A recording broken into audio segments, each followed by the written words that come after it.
Beed Ahilyanagar railway सेवेचा शुभारंभ आहे। सगळ्यात महत्त्वाची आणि मोठी बातमी सध्या समोर येते आहे। आम्ही तुम्हाला चांगल्यातलं चांगलं करण्याचा मनापासूनचा प्रयत्न करू।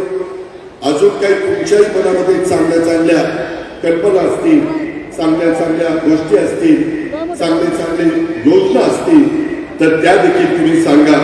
त्या पण पूर्ण करण्याच्या करता आम्ही सगळेजण कटिबद्ध राहू याबद्दलचा विश्वास मी आपल्या सर्व सहकाऱ्यांना या निमित्तानं देतो।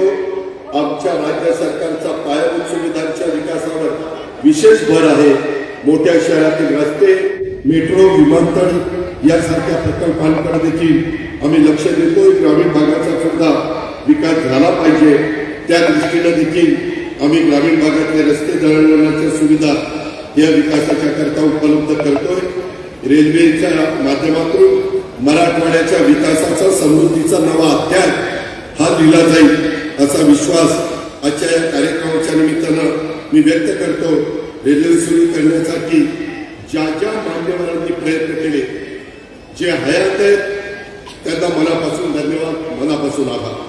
जे हयात आहेत त्यांचं स्मरण करतो, त्यांची आठवण काढतो, त्यांना अभिवादन करतो आणि त्या सर्वांचं, तसंच केंद्रीय रेल्वे मंत्री अश्विनी वैष्णव आणि विशेषतः देशाचे लोकप्रिय पंतप्रधान नरेंद्र मोदी साहेबांचं मी मनापासून अभिनंदन करतो। माझी एकच जाता विनंती आहे की दिलेला पैसा हा सत्कारने लागला पाहिजे।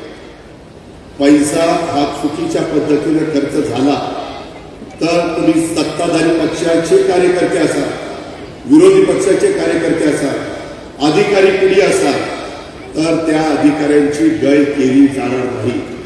चांगल्या अधिकाऱ्यांनी काम करा, चांगल्याच्या पाठीशी मुख्यमंत्री आम्ही सगळेजण उभे राहू।